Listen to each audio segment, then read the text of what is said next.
Dr. Lashe, please, so that I can start. Can you unmute Dr. Lashe so you can continue?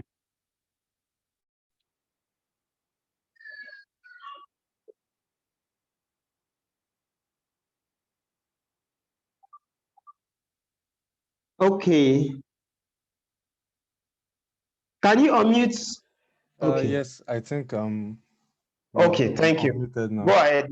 Go Do ahead, sir. you want me to wait for? I think there are 15 people missing. It was Yes. So around should we give them 55. about 2 or 3 minutes, or we should just start? I think we should Yeah. just start. Let me just. I can wait for 2 or 3 minutes. There's no rush. Okay, that'll be okay. That'll be very okay.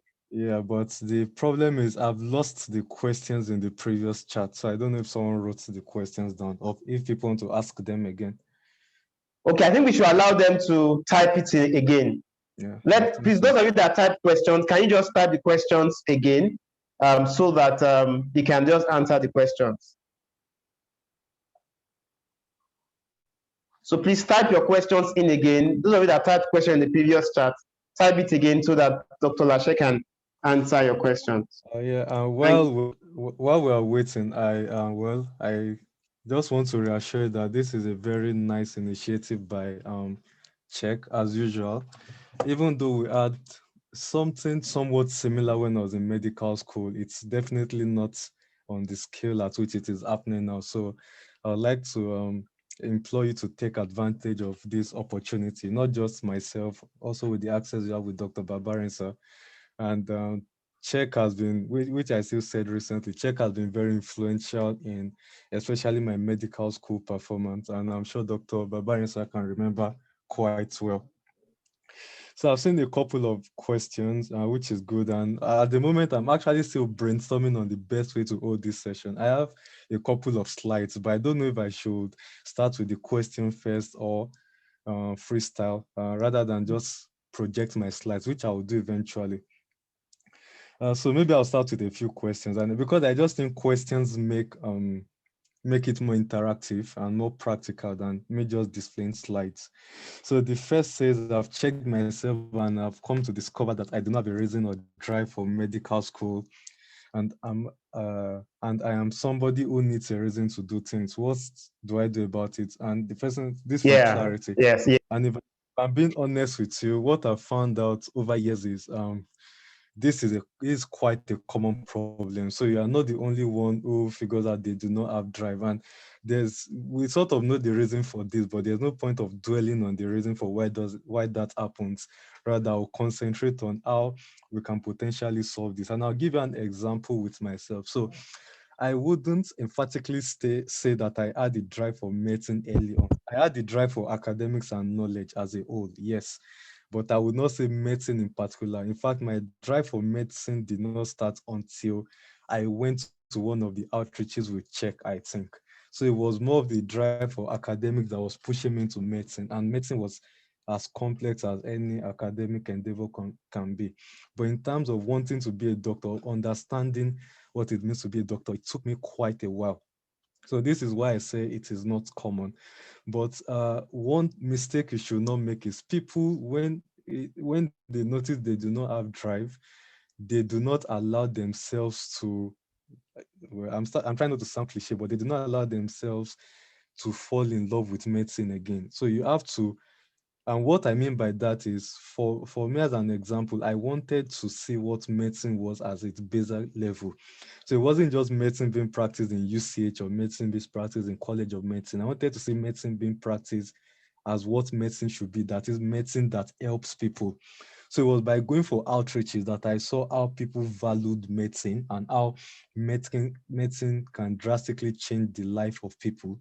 And that was when I started to understand that medicine was beyond just when people say, why don't you be a doctor? And you say to save lives. It's actually, people say it more as a reflex, but there's an understanding that goes into that. So for you to, the aim is to regain your drive. And there are a lot of ways you can regain your drive. One, you can try and regain it academically in the sense that I have a couple of friends who just uh, decided to read as much materials as possible. So I'm not talking about academics material per se now. So I'm talking about materials as in how medicine has benefited some other people or how it has been of help or some advanced medical procedures, of some advanced development in medicine. And that way it made them to aspire to practice that type of medicine, and gradually they started to regain the drive. Another way I've seen people regain their drive is to look for role models in medicine. When I was in 200 and 300 level, Ben Carson was in vogue. A lot of people had a lot of Ben Carson books, and it was through reading Ben Carson books and understanding the way he saw medicine was how some people develop their interest in medicine. Like I said, for me, mine was practical. It was more of I needed to see medicine being practiced, and medical school doesn't give you the opportunity. And I'll again say this: when I crossed to clinical school, one of the first things, I think this was when Dr. Babarinsa was doing his house job. So it took a couple of us to A&E there. And that was the first time we saw how urethral catheter was passed, how IV lines were set, how suturing was done. And that made medicine more practical. So it made it just different from just reading books like any other subject. And it was there gradually that we started to rebuild this so-called love for medicine. My drive at the moment again has built up on that. It's more different because now I'm interested in a combination of medicine and research. And what I'm using to keep my drive is just the sophistication that medicine brings. I hope that answered the question. But again, there are a lot of practical steps you can do, which you can always contact me outside this forum and I'll discuss it. But I hope that helped. So if I'm going to summarize it, one, you need to look for an inspiring story or person who can sort of be an extrinsic motivation to you. So that person can be someone within UCH or within you at the moment, maybe a senior colleague who is doing extremely well, and you just like the fact that he's doing extremely well in medicine, or he likes medicine, or is a role model to you. And just by trying to aspire to be like that person, that sort of helps to rekindle the drive. Another way is also, like I said, by getting, which is a culture that people do not practice, by starting to read books that are just not academically oriented.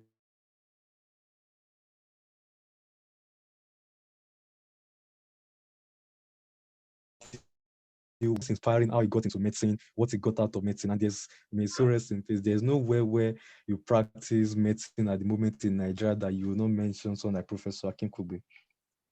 Another question said is there anything similar to a lazy cheat method for gliding through medical school?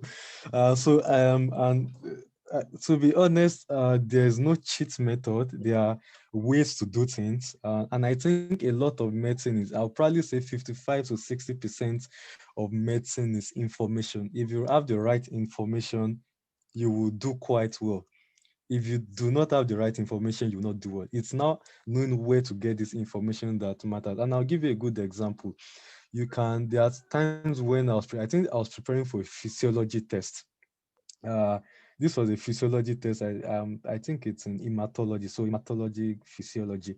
And we were reading a lot. This was in my 200 level, so we were reading 200 level. Yeah, we were reading a lot of books, and we had been reading for, I don't know, 3-4 weeks before the test.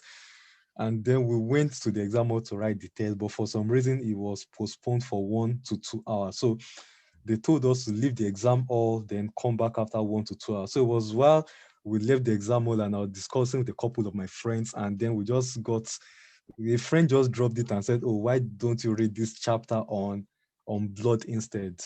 So it was during the exam hall, 1 hour waiting to re-enter the exam hall, that myself and another good friend of mine just read through this particular topic. And when we got to the exam hall, that was what came out. It wasn't what I had been reading for the past 3 or 4 weeks. It was what I read 1 hour into going to the exam hall. So that's why I say, if there's going to be any sheets that I know about, it's just knowing how to have access to the right information. And it's as simple as putting your ears on ground. And another way, it's over time, it's the best thing you can do at this stage, because as you advance through medical school, you would have less time to study, or you would not be able to study for a long period of time like you're doing pre-clinical school. So the best thing you can do for yourself is to try and consolidate on what is called your residual knowledge, or build up your stuff level.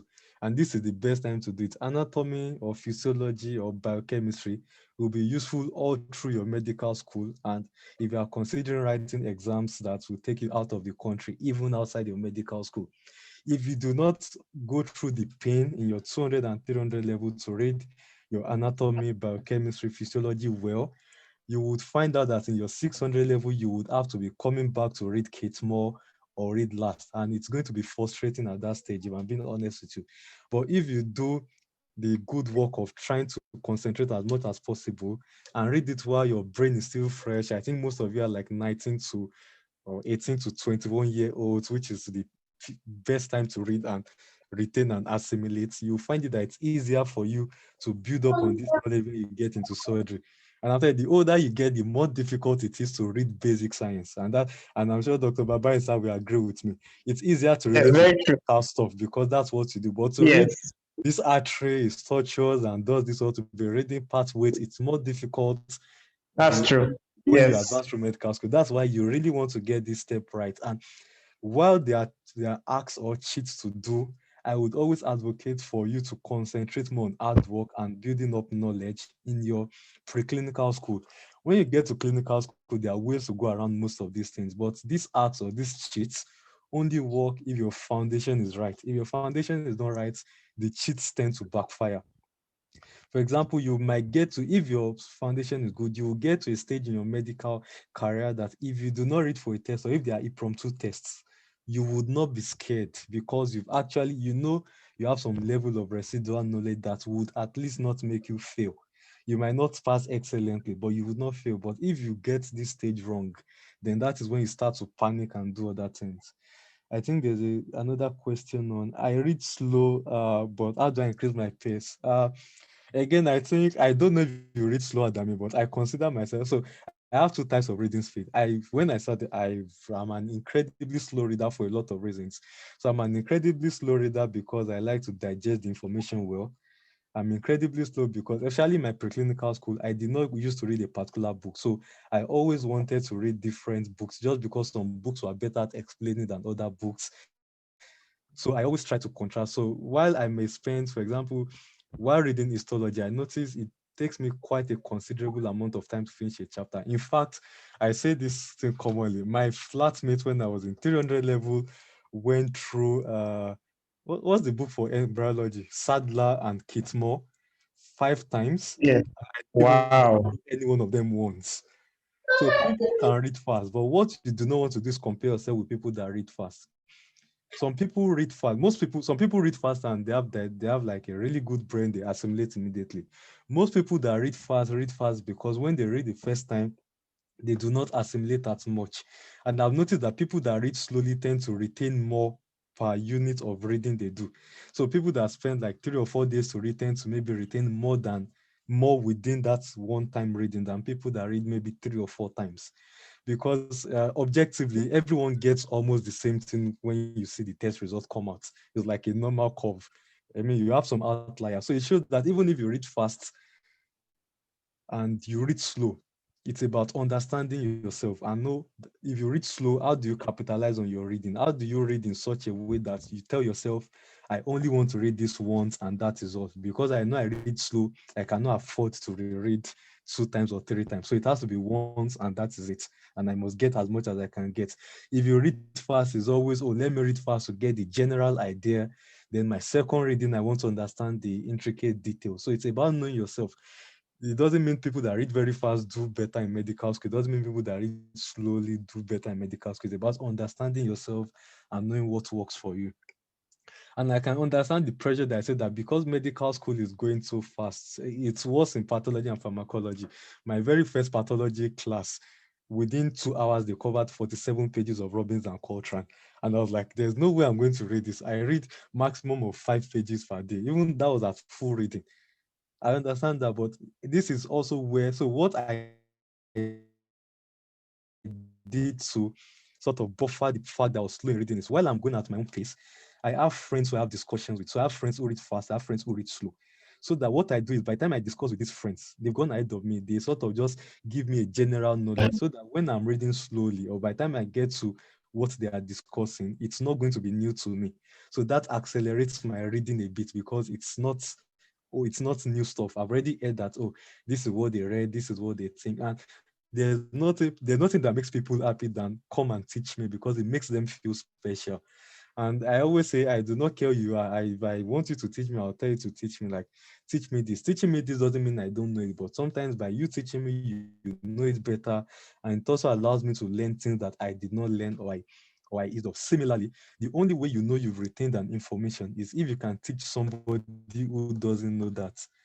You might think, oh, I've read this, I know how to describe this. Then if you say, oh, come and teach Dr. Babarisa, for example, and you start to just stammer because you realize you do not know it. And the worst part, if you even teach somebody, if you teach a flatmate of yours that is not even in medical school, they ask questions that challenges your understanding, and you're like, oh, okay, I never really thought of it this way. And it's by teaching people that do not know it at all that you now start to really understand and study, as opposed to reading. You're actually taking your time to understand why this occurs. And it's a question I always ask myself when I say, when, especially for something like anatomy, when they say, oh, the blood supply to this is this, you want to understand as much as possible, why is it this blood supply? Why is the blood supply not coming from the brain? Why must it come from the closest artery?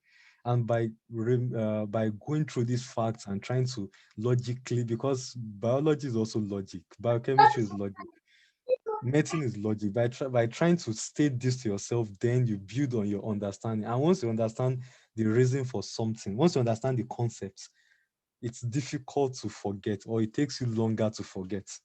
I don't know if that makes sense. So okay, there's something about how do you read at your pace. Then there's, is decision possible in biochemistry, or there's there from some form of systemic hindrance. So I understand that there are a lot of students, or there are also other students not from the University of Ibadan, but Ibadan now at the moment puts no hindrance on distinctions. When myself and Dr. Babarisa were in medical school, yes, there was closed marking. It was difficult. In fact, you had to be, even if you were extremely good, you just had to prove yourself before beyond reasonable doubt that you wanted the distinction. It was quite difficult. So that's why people did not have a lot of distinctions then. But now that they've moved it to the new curriculum with open marking, distinction has been much better. So the difference between closed marking and open marking is, while closed marking doesn't allow you to get beyond a particular score, it also doesn't allow you to fail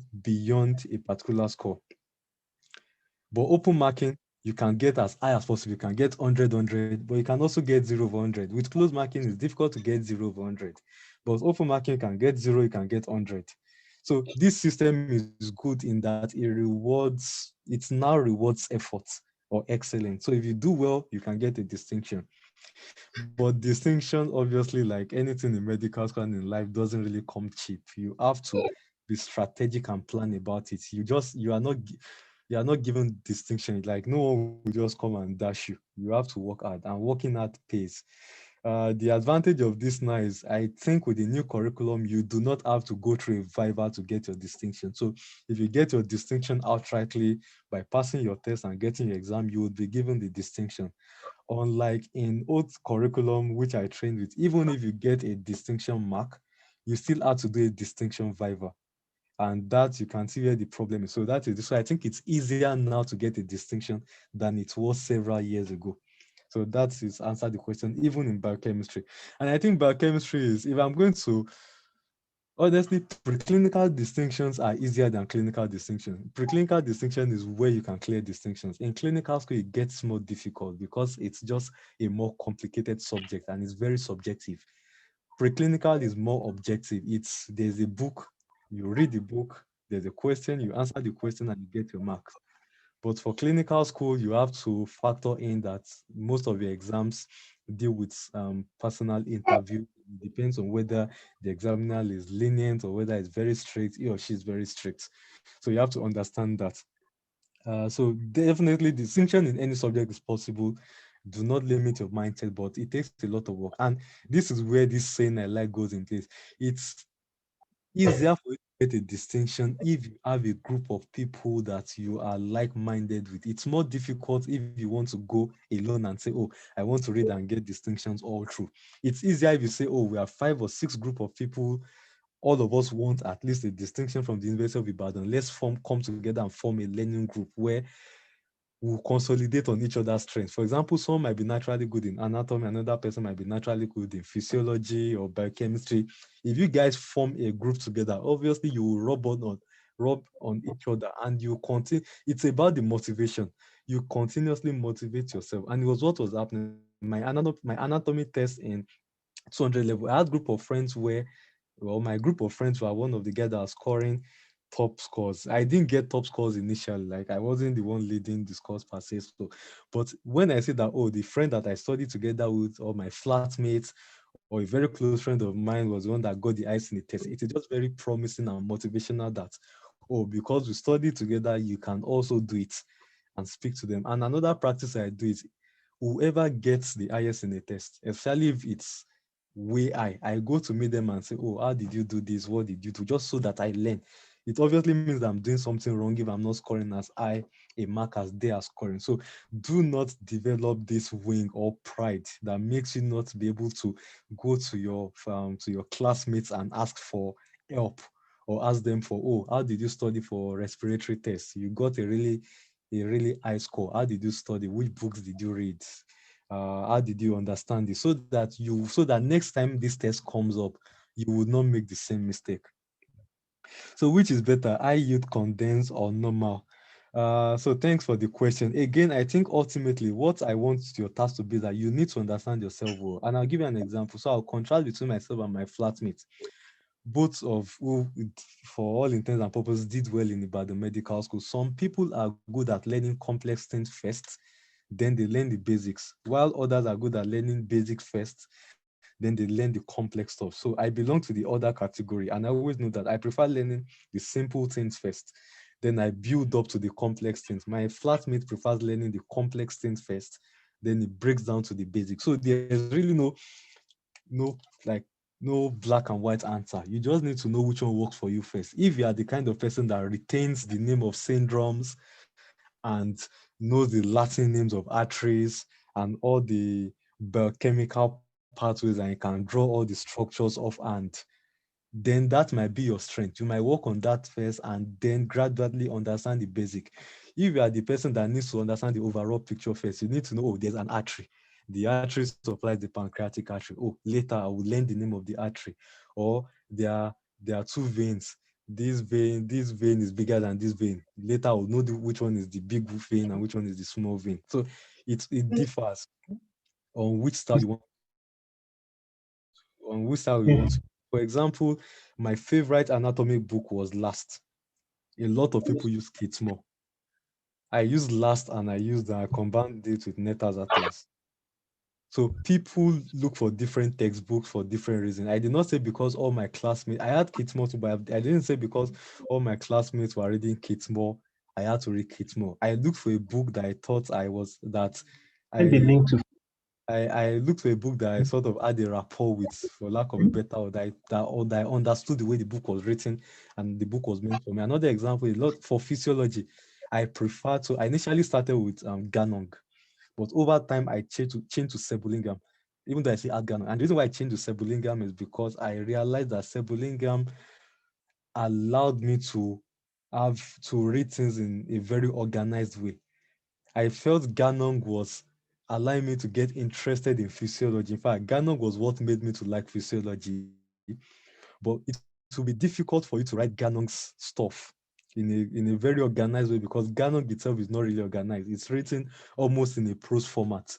And I wanted, because the nature of our physiology test then was short tests which needed to be organized. And Sebulingam just gave me uh, that that format. That's why I changed to Sebulingam being my main book. For biochemistry, I stuck with APAS because APAS made biochemistry, in my own opinion, quite interesting to read. I had other books too. Okay, I didn't buy Leninja because Leninja was just too big. But I had another book called Vue, and there was an Indian book called Vasudevan, I think, which was good. But I just loved APAS. APAS was small. I also like Leaping Court because Leaping Court had illustrations and had mnemonics to help you to remember biochemistry. But APAS, because biochemistry, people find biochemistry boring. And APAS just, there's a way APAS discusses biochemistry concepts that doesn't make it completely boring compared to learning Janko, in my own opinion. That was why I went with something like APAS. But again, most of these textbook, you have to, I always say, if you have friends that bought this book, or you even have e-version of most of these books, just read read the first few pages and see, oh, for example, you can say, oh, I don't like the way Kate Moore writes stuff. I prefer last. That way, you know the book to settle down, because ultimately in preclinical school, anatomy stuff is anatomy stuff, irrespective of the book you read it in. It's just which books help you retain better, or which books do you vibe with. Sorry, I'm trying to check. So no pain, no gain. Yes, I'm sorry, but that is just the way it is. Uh, so close and open marking I've explained. If you do not understand, I would explain again. Just ask the question. Well, it's not depressing. It's very medicine. It's a very interesting place to be. It pays off in the end if you do the right thing. I'm not sure. You said students really get it, or are we getting lazy? I actually think students are getting smarter with things, and you have advantage of technology at your fingertips, which saves you from a lot of stress. So I always believe my junior colleagues are on average smarter than those in my set, and vice versa, just because you are learning complex things more rapidly than we did.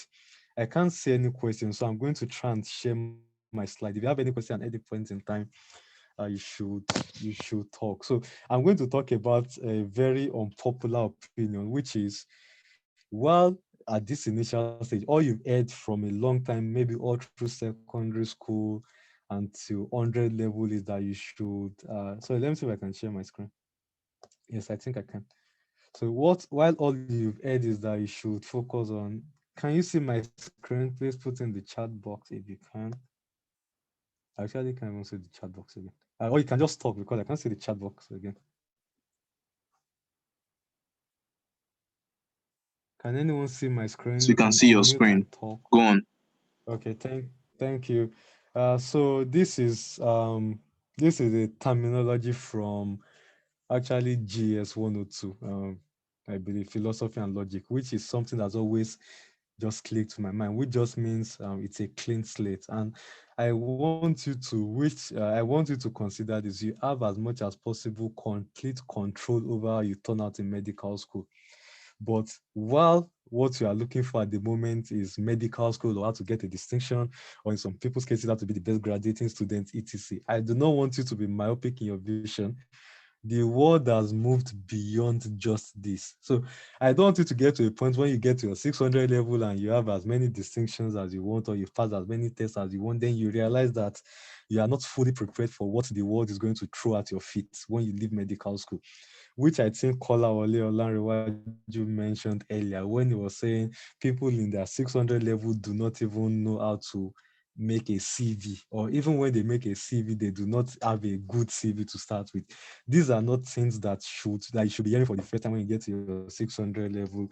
But unfortunately, that is the reality of life at the moment. So I'm going to talk about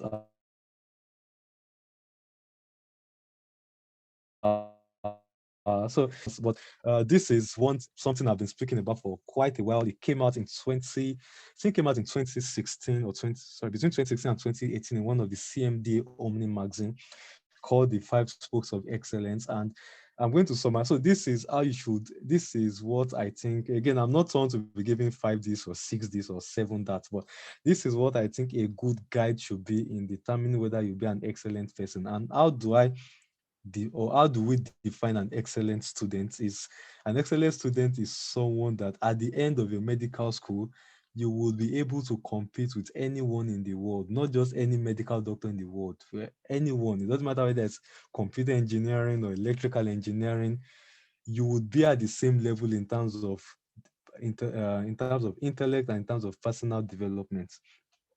So the question is, how do you do this? So have a big picture. So I'm going to dwell a lot on this, have a big picture. Then I will show you sort of a snippet from my book. Having and a lot of things that the big picture depends a lot on your background and what you feed your mind with. For example, at this stage, it's not surprising, just like in the case, at this stage, a lot of people's big picture is, I want to have a distinction, I want to graduate as the best medical doctor in University of Ibadan. That is good, that's a big picture, but there are bigger pictures than this big picture. It's now, how do you expand your mind to understand that there are a lot of things outside, that there's life outside the walls of University of Ibadan that is waiting for you to capture. For example, there are things like, oh, how do you become, why just stick to the best medical students in Ibadan? Why not the best medical students in Nigeria if possible? Why not the best medical students in Africa if possible? Why not the best graduates or one of the best graduates in Africa or one of the best graduates in the world? There are bigger pictures, like I said. So it's about how do you have a big picture? How do you expand your mind? And this is where active reading comes in place, or active surfing the internet to look for things that are trending and having positive role models who would expose you to this opportunity. I'll talk more on that again. Then building yourself. Building yourself is very key. We put a lot of effort into building ourselves academically, which is good. But what happens is, so it's just an equivalent of, for those of you that gym. So imagine you go to the gym and all you are doing is just lifting weights on your right hand, or with your right hand and your right arm. What happens is at the end of 2 or 3 years, you would have a very big biceps and triceps on your right arm, but nothing on your left, nothing on your legs. That would just be a skill development. So you need to be able to build yourself all around. How do you do this? What does building yourself mean? We'll talk about that. Then building your relationship. And there are two ways to build relationships. There is both vertical relationship and horizontal relationship. So vertical relationships are intergenerational. For example, the relationship between myself and Dr. Babarin, sir, it was a couple of years my senior, and it still extends even after medical school. That is a vertical relation. It's more of role models, mentorship, and you stand a lot to gain from them. In fact, if I'm going to summarize any cheat sheet, it's having mentors and role models in your medical school, because they can easily tell you, if you say, "Oh, I'm preparing for a test, or I'm preparing to apply for this," and they tell you, "Oh, don't waste your time reading all those books. All you have to do is go and get past questions from 2000 and, I don't know, 2017 to 2020. That is all that will come out." But because you have the privilege of this relationship, then that is when you would see that. That's why you have private to this information that people do not have.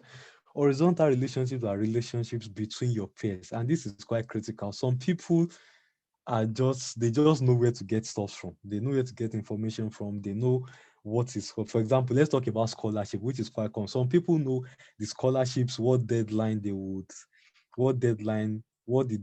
scholarship deadlines are, when they would open, when they will close, what you need to apply for these scholarships, etc. It's just by having these relationships or having this network with them that you'll be able to become excellent. For example, if there's let's say an Agbami scholarship application opening, and you are just you are in Kennedy K, or you are reading all the books on your house and you logged yourself and you did not know about it, and people just apply. They know you are going to get that scholarship, and obviously the money is very important in your medical school and co. And scholarships are beyond money. I will talk about this later again. Avoid distractions. Distractions can be, and so distraction vaguely defined is anything that do not take you closer to your goals. Now, not every extra academic or extracurricular involvement is a distraction. For example, being a football player is not a distraction. I was playing football while in medical school. Being a student politician is not a distraction. I was a student politician while in medical school. Being a member of a charity group or volunteering is not a distraction. I volunteered on my weekends while I was in medical school. Having a business is not a distraction. I owned a popcorn business. Before that, I owned a noodle making business in medical school, and I still wasn't distracted. You must be able to clearly define what distractions are and what are not distractions, and what are actually part of you building yourself. Then be approachable. If you are all uptight, unfriendly, and even if people want to help you and you are just someone that cannot be helped because you don't talk to people or you are snobbish, then there's no way anybody will be able to help you, and they know you'll become excellent. So let's start with having a big picture. This is an example. So this book is a book I shared, which is called Letters to My Past Self, which I would really recommend for you to read if you've not. And I'm not saying this because I wrote the book, right? I didn't write the book completely actually. So myself and a lot of people who were in the merit list at the University of Ibadan and other universities wrote this book.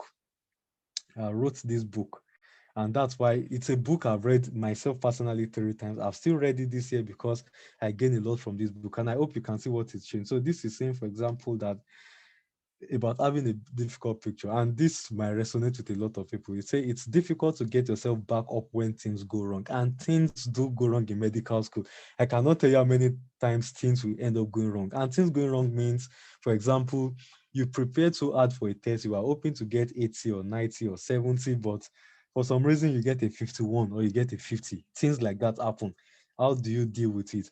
You applied for a scholarship, you thought you did well in the aptitude test, but then you are not called for the scholarship. Or you are trying to get into the UMSA football team, you think you're a good player, but for some reason they did not select you. Or your business is failing, or people are trying to impeach you as a student politician. So things go wrong. And again, it says all we tend to do is sit down in a silent corner and cry. And when we are done, we go to another corner and cry some more. But we should accept that crying solves nothing. There's nothing wrong in crying, but crying is not going to solve your problem. Everyone knows that. You can cry as much as you want, you can get angry, you can be frustrated, but when you are done releasing all these emotions, which again is healthy, what you need to do is start thinking about what went wrong and devising ways to actually overcome this and bounce back. So what I do now, which is a good practice, is you do not stop at a plan A, you stop at a plan Z. In fact, you stop till you run out of plans. That is essentially what I do. And it still works at the moment. So you say 3 minutes to the end of meeting. When it stops, I would join again. I think so, but yeah, let me just put the chat here. So you bounce back, and so you have a plan A, you have a plan B, you have a plan Z. So let's go to this is on building yourself. So they says those who rule the world believed in themselves first. And really, it doesn't matter how many people believe in you if you do not believe in yourself. And one thing I've seen happen to people, and especially my classmates in medical school, over and over again is please yeah, so and I would when it stops, I will rejoin again, then we will share the slide. I think I have 1 minute 47 seconds left for the end of this session. So I've seen medical school, I've seen people get sad or frustrated or start to have some self-doubt and etc. Yes, I will reshare the link to the letters again. I think it's very helpful if you can read it. So, but what you do not want is you need to, as much as possible, no matter what goes wrong, even if you fail, do not stop believing in yourself, because all that is all you have. And I'm going to give you practice. Another one says, another quote from the book says, the process of self-actualization involves various steps and processes, all towards being the best at everything you do. So, like participation in new tasks, extracurricular activities, reading books different from your primary course. For example, reading books different from medicine, getting into leadership positions and allowing yourself to be mentored. And I'm going to dwell a lot on this in the next session. So I would let's see, I will rejoin again. So I'll leave the